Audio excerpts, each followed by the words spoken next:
Salut à toi. Alors j'aimerais vraiment que tu sois là pour profiter de ce moment avec moi. Je suis sur la presqu'île de Quiberon, tout en bas. Vraiment, vraiment, vraiment tout en bas. Peut-être que tu entends les vagues derrière moi. Il est 6h30, il fait encore nuit. Et je peux me permettre d'être proche de la route parce qu'il y a quasiment personne. Il n'y a pas de voiture. C'est à ce moment de l'année, c'est vraiment un paradis, même si l'eau est très, très, très, très fraîche. Aujourd'hui, j'avais envie de te parler de faire le constat, mais je savais déjà, j'en ai déjà parlé plein de fois, la nature. La nature, c'est indispensable. Je pense que la plus grosse bêtise que l'être humain a fait, c'est de bétonner tous les sols et de se couper de la nature. Au-delà des répercussions que ça peut avoir sur toutes les espèces, c'est nous, on a besoin. On a besoin de mettre les mains dans la terre, on a besoin de poser les pieds sur le sable, on a besoin de voir l'océan, l'infinité de l'océan. Et oui, tu peux te faire la méditation en étant sur un tapis de yoga, sur une brique de yoga, dans ton appartement, en plein centre-ville. Et ça fait toujours du bien, ça permet de trouver le calme. Mais en fait, ici, t'as même pas besoin d'avoir ces connaissances-là. Tu as juste à peut-être même fermer les yeux, juste écouter les vagues, ou le bruit de l'eau qui se fracasse sur les petits rochers sur la plage. Tout est naturel. Il suffit de regarder les vagues, il suffit de regarder les mouettes dans le ciel, et en fait, on se connecte au moment présent.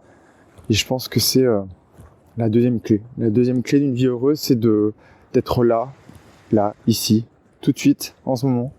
En ce moment, il n'y a pas de problème. Tout est fluide. Tu n'es pas en train de te projeter dans un futur qui pourrait être apocalyptique. Tu n'es pas en train de ruminer le passé, l'histoire que tu te racontes sur ton enfance. Ça va être un des points que je vais aborder derrière celui-ci. Et ça, en fait, c'est incroyable. On se reconnecte au corps, on respire. Et ça, c'est pareil, c'est indispensable. La respiration, avant même d'essayer de faire de la pleine conscience ou de la méditation, il en existe plein de différents types, c'est juste de respirer. Et en fait, ça permet d'activer notre machine, qui est juste incroyable. On a une machine intérieure qui a des capacités juste incroyables. Et la respiration, ça peut vraiment, vraiment être une clé, quel que soit l'environnement dans lequel tu es, quelles que soient les personnes que tu côtoies, quelle que soit l'activité professionnelle que tu as. Respirer, ça t'apportera beaucoup d'aide pour te sentir mieux. L'histoire, voilà, je voulais revenir sur cette idée, l'histoire que tu te racontes, c'est vraiment un truc fondamental que j'ai compris ces derniers temps. C'est que tant que tu te racontes une histoire très dramatique de ce que tu as vécu, parce que oui, on a tendance à oublier les moments heureux, les moments précieux, et on se focalise sur ce qui n'a pas été. Plus tu continues de te raconter une histoire dramatique, plus tu vas continuer de confirmer cette histoire. Je vais te donner un exemple. Si moi je pense à moi quand j'étais petit, j'avais l'impression d'être isolé sur la cour d'école à jouer à Zorro, à défendre la veuve et l'orphelin. Je reste dans la même posture. Je reprends la posture de sauveur. Je m'isole, pensant que les autres sont méchants. Et je ne vis plus. A contrario, si je me rappelle de ces moments-là, et ce qui explique ma mission aujourd'hui que je me suis donnée dans la vie et mon envie d'aider les personnes qui n'ont pas forcément les moyens, par exemple à travers ce podcast, ou les personnes qui sont dans des pays, dans des contrées reculées, je comprends en fait, je comprends qui je suis et ce que j'ai envie de faire. Mais il faut aussi que je me rappelle d'autres choses. Il faut aussi que je me rappelle des moments où j'étais sur le terrain de foot, où je leadais l'équipe. Et là, je me rappelle aussi que j'étais un leader. Et je me rappelle aussi que j'arrivais à fédérer autour de moi. J'arrivais à faire avancer les autres. Je peux aussi me rappeler de ces moments à côté des terrains de basket où le basket, c'était une sorte d'excuse pour pouvoir parler entre copains, pour pouvoir se raconter nos soucis, pour toujours ce besoin d'écouter les autres et de les aider à prendre de la hauteur. Donc oui, le petit Sylvain, il a été extrêmement malheureux. Il avait envie de mourir, souvent. Ça, c'est assez terrible quand on est enfant. Il avait une conscience qui était plus exacerbée que les autres. Pourquoi ? Je ne sais pas. Mais il était aussi des fois insoucieux. Des fois, il se posait pas de questions. Il prenait son vélo, il partait à l'aventure. Il a vécu des bons moments, il a vécu des moments plus difficiles, mais sur les années qui ont précédé mon burn-out et lassitude de la vie, je me suis focalisé sur tout ce qui allait pas, alors qu'il y avait des moments super beaux. Donc c'est hyper important que de revisiter son histoire, mais pas forcément en passant 10 ans allongé sur un fauteuil de psychanalyste, mais juste en fait essayer de comprendre, de digérer ce qui n'a pas été, parce qu'il y a toujours des raisons en fait. Il y a toujours des raisons et comme je l'ai dit souvent, nos parents ils ont fait du mieux qu'ils pouvaient avec les connaissances qu'ils avaient. Oui, on est d'accord, ils auraient pu faire des efforts, ils auraient pu avoir les prises de conscience que tu as peut-être toi aujourd'hui, mais ça n'a pas été le cas. Et tout ce qu'eux n'ont pas compris, ça t'a permis toi de les comprendre et de les expérimenter. Et ça a pas de prix. Ça serait peut-être l'idée maintenant sur laquelle j'ai envie de rebondir, c'est l'expérimentation. C'est super la théorie. Franchement, c'est génial. Les bouquins, c'est incroyable. J'en ai pas lu suffisamment. Je me rends compte maintenant que je comprends des choses, en fait, que d'autres avaient compris, mais des centaines d'années ou des milliers d'années avant moi. Et qu'en le lisant, c'est encore en même temps, en te disant ça, si j'avais pas expérimenté, j'aurais peut-être pas cru.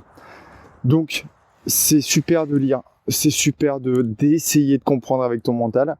Mais il n'y a rien de mieux que d'expérimenter. Je pourrais te raconter ce que j'ai fait hier. Je vais te le raconter, tiens. À 15h, je me suis dirigé vers un établissement où il y a 3 lettres. Ça s'appelle SPA. Et non, j'ai pas été voir les animaux, j'ai pas été m'occuper des autres, j'ai été m'occuper de moi. J'ai été à la spa de Quiberon. 2 choses. D'une, pour prendre soin de mon corps. Et de 2, parce que dans le livre que je suis en train d'écrire, il y aura une scène dans un spa. Et je voulais vraiment m'imprégner de cette sensation. Et donc voilà, donc je pourrais te raconter que je suis rentré dans la thalasso, j'ai été accueilli super bien par des femmes qui étaient vraiment très souriantes, avec une belle énergie. Je pourrais te raconter que je me suis changé, que j'ai mis un peignoir dans les vestiaires et que j'ai mis des petites claquettes jetables. Je pourrais te raconter comment j'ai attendu tranquillement devant la salle de massage. Et je pourrais aussi te raconter comment ça s'est passé pendant 20 minutes. J'étais sous une pluie chaude, tropicale, avec une masseuse qui me massait à l'huile. Et si je faisais l'effort, tu pourrais peut-être même ressentir le relâchement que j'ai ressenti. Mais ça n'aura rien à voir par rapport à l'expérimentation. Ce qui me fait aussi penser que j'ai trouvé un superbe endroit ici, je viens juste de passer devant, pour organiser une petite retraite en juin prochain. Alors j'essaie de mettre une date, comme ça je vais un peu être obligé de le faire, parce qu'à chaque fois autrement je vais trouver des excuses pour pas le faire. Donc l'idée serait peut-être de se retrouver à petit comité, 5-6 personnes ici, pour marcher, comme je suis en train de faire là. Là je suis exactement en train de passer devant la thalasso. Et de marcher, de faire des bains d'eau froide, de se mettre en cercle et de discuter les sujets de la vie, parce qu'on a tous des choses à comprendre, on a tous compris des choses de notre histoire, et en fait quand nous on comprend des choses, ce serait trop génial de les partager. Donc avec moi un peu en tant que facilitateur, parce que j'ai compris peut-être pas plus de choses, mais différemment les choses, toujours dans l'optique d'utiliser ces choses pour progresser, se dépasser et améliorer la vie. Donc voilà, je pose ça là. Si jamais en tout cas ce genre d'idée ça pourrait t'intéresser, surtout inscris-toi au courrier, parce que j'en parlerai à mes abonnés et je vais pas en parler beaucoup sur les épisodes. Je viens juste de voir un petit lapin passer devant moi. Alors juste pour que tu essayes de visualiser, un peu d'imaginer. Là sur la gauche il y a la thalasso, c'est là que j'ai passé un bon bout de l'après-midi hier, parce qu'après le massage j'ai enchaîné avec des parcours d'eau de mer, avec des bains bouillonnants et tout ça. Et sur la droite, c'est les rochers, c'est l'océan. Si tu continues tout droit, je devrais pouvoir arriver non pas à New York, mais peut-être longer la côte atlantique pour descendre vers l'Espagne ou le Portugal. Hier j'étais au téléphone avec un client canadien qui est en mode burn-out, avec le cerveau qui pédale dans la semoule. Et, il m'a demandé des conseils. On a beaucoup parlé de ce qu'il traverse, ce qui n'est pas évident, surtout qu'il est assez jeune. Et le seul conseil que je lui ai donné, et là où j'ai vraiment une certitude là-dessus, surtout en ayant discuté pas mal avec lui, c'est la nature. De réussir à aller juste respirer en pleine nature, se poser Alors au final, j'ai pas su s'il y avait la neige à Montréal en ce moment, mais se poster juste au pied d'un arbre et d'essayer de repérer, je sais pas, les petits écureuils dans les arbres, d'essayer de repérer ce qui bouge, peut-être même des passants sympathiques dans le parc, peut-être d'écouter des enfants, de fermer les yeux et d'écouter les jeux d'enfants au loin. Juste pour se reconcentrer, arrêter de réfléchir, arrêter d'essayer d'analyser le problème, parce qu'au bout d'un moment, en fait, on tourne en rond, on accélère encore le cerveau et qui fait qu'il tourne encore plus vite. Et au bout d'un moment, on n'en peut vraiment plus. Donc voilà, tout ça pour essayer de calmer, de retrouver de la sérénité intérieure et de calmer le cerveau qui tourne. Bon, je pars en freestyle, hein. Tu commences à avoir l'habitude si tu m'écoutes depuis plusieurs mois, voire plusieurs années. C'est vrai que c'est incroyable quand j'y pense. Ça fait 4 ans que je te parle comme ça, quasiment toutes les semaines, voire des fois un peu plus. Et ça me fait rebondir sur un sujet aussi qui est hyper important, c'est la régularité. La discipline. Je sais pas si tu te rappelles, mais un des premiers épisodes, c'était Fais-toi mal. Et maintenant, je suis vraiment convaincu que c'est vrai. Faut pas voir la vie comme un combat. Faut pas penser devoir être un guerrier, avec des gros muscles, devoir se battre contre tout le monde. Ça, c'est vraiment une grosse erreur. Mais par contre, en revanche, il faut... Ah, encore un petit lapin. En revanche, il faut vraiment se discipliner. Là, j'aurais pu, hier soir, rester glandouillé exceptionnellement. Oh, il y a plein de petits lapins, c'est trop mignon. J'aurais pu rester glandouillé devant la télé. J'ai pas de télé, là, il y a plein de conneries. Genre la police à Marseille, on a suivi les pompiers du Cap d'Agde pendant tout un été. Des trucs, en fait, qui sont très divertissants, mais qui apportent rien. J'ai préféré me coucher tôt pour pouvoir me lever. J'avais pas prévu de réaliser ce petit épisode, mais en tout cas, voilà, j'ai prévu de me lever pour profiter de ce que je sais qui me fait du bien, à savoir la nature. Là, tu vois, j'en ai le corps qui vibre tellement c'est beau. Je sais pas si tu entends les vagues, mais je vois les phares au loin. Je vois des petites loupiottes. Alors, je sais pas si c'est des bouées ou si c'est des bateaux qui partent déjà à la pêche. Mais j'aurais loupé ça. Donc voilà, je sais, après on me dit oui, quand j'ai partagé sur les réseaux sociaux ce que je faisais là, on me dit ah mais t'es gentil, à Lyon je peux pas. Bah ouais, mais en fait pourquoi tu vis à Lyon ? À Paris je peux pas. Bah oui, mais pourquoi tu vis à Paris ? Et en fait on pourra toujours trouver des excuses. Bah oui, moi j'ai laissé tomber ma vie parisienne. Aujourd'hui j'aurai un super petite maison vers Boulogne. J'aurai quelques centaines de milliers d'euros en plan épargne. J'aurai sûrement une petite Tesla rouge devant la maison, un petit scooter sympa, un petit 250 ou un 500. J'aurai possibilité d'aller comme ça en claquant dans les doigts, partir en Thaïlande, partir à Playa del Carmen, partir à... Ouais, mais j'ai fait le choix en fait. J'ai fait le choix de la simplicité. J'ai fait le choix de m'écouter. J'ai fait le choix du jour au lendemain de dire je quitte Paris, je quitte cette boîte du CAC 40. Est-ce que c'était simple ? Bah non. En fait, j'avais un avenir tout tracé, très simple.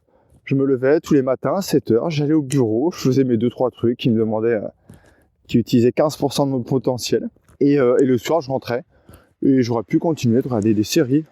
J'aurais pu continuer mais en fait, c'était pas ce qui me convenait. Donc je dis pas que la vie en ville est incompatible avec le bonheur. Je dis juste que c'est plus compliqué. C'est beaucoup plus compliqué. Le stress, le bruit. T'imagines, là ça fait, j'ai aucune idée, ça fait un quart d'heure, 20 minutes que je marche avec toi là. Il n'y a pas une voiture. Aujourd'hui, si là j'étais place de Bastille, en fait, tu ne pourrais pas m'entendre. Si j'étais même dans une rue rennaise, tu aurais entendu des dizaines de voitures. Donc on a besoin de ce silence pour trouver le silence intérieur. On a besoin de cette énergie de la nature pour se ressourcer et pour se recharger en énergie. Donc oui, après, quel que soit l'environnement, quelles que soient les personnes que tu côtoies, le moment où tu as trouvé la sérénité intérieure, ça ne te fait plus rien. Mais en attendant, c'est hyper important. Je sais pas combien de temps ça fait qu'on parle comme ça, je sais que ton temps est précieux. Je sais que je pourrais faire ça toute la journée et tout à l'heure, en fait, je t'ai pas dit. quand je t'ai parlé du stage, en fait, moi, mon rêve, ce serait de trouver de prendre quelques pièces, quelques studios ou chambres avec vue sur mer dans le petit hôtel qui s'appelle la Petite Sirène sur Quiberon. En plus, Signe, l'hôtesse d'accueil s'appelle Manon. Elle est adorable. Et en fait, l'idée, ce sera juste de se réveiller le matin, d'aller marcher comme ça, d'être en silence pendant une petite demi-heure.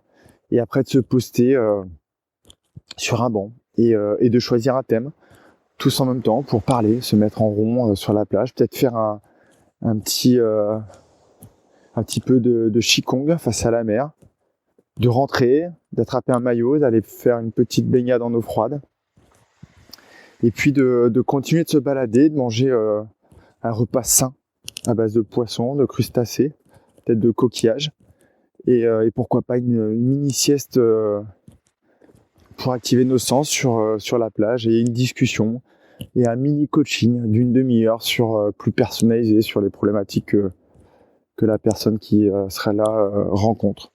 Ce serait incroyable. Et encore une fois, l'environnement extérieur, la nature, mais l'environnement humain. Tant que tu n'as pas la sécurité intérieure, tant que tu es encore un peu en colère, tant que tu es encore un peu triste, tant que tu sens cette souffrance à l'intérieur de toi, être au contact de personnes qui reflètent cette souffrance ou qui l'ont aussi, qui viennent décupler la tienne, c'est extrêmement compliqué. C'est possible, encore une fois, c'est possible, j'accompagne plein de personnes à faire ça. Mais c'est tellement plus simple quand tu es avec des personnes qui te regardent avec plein d'amour, avec plein de sérénité. Ça te permet, même sans comprendre, en fait, t'expérimentes. Et la fois où tu as expérimenté ça, en fait, bah, plus jamais tu as envie de quitter ça. Ça veut pas dire qu'il n'y a pas des allers-retours entre le toi d'aujourd'hui et le toi d'hier.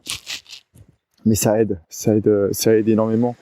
Le peu de personnes que j'ai réussi à se faire rencontrer dans ma clientèle vivent des moments incroyables où ils ont l'impression d'avoir trouvé leur âme sœur, alors qu'en fait ce sont juste des personnes comme toi sûrement qui m'écoutent, à savoir des personnes sensibles, intelligentes, conscientes, et malheureusement souvent un peu torturées par la vie, torturées par l'histoire qu'ils se racontent de leur vie en oubliant un peu tous les bons côtés des choses.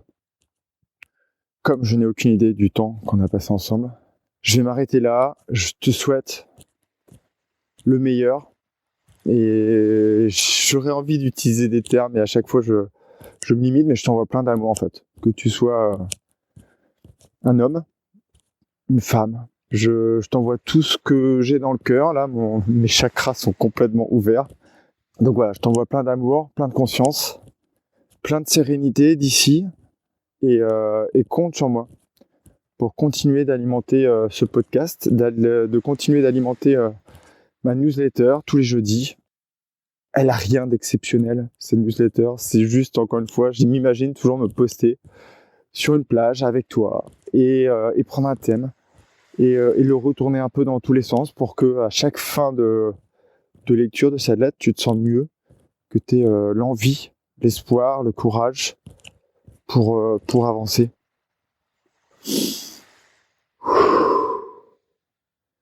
Il y a une odeur de goémon qui est incroyable, mélangée à une odeur d'iode, comme c'est l'avantage de rien voir du tout. Malheureusement, il n'y a pas d'étoiles parce que le temps est un peu humide, un peu nuageux. Allez, je m'envole, autrement je vais repartir dans des méditations métaphysiques. Et je te souhaite le meilleur, je t'envoie plein de belles énergies. Prends bien soin de toi et passe une magnifique journée. Et je te dis à jeudi dans le courrier. Bye bye.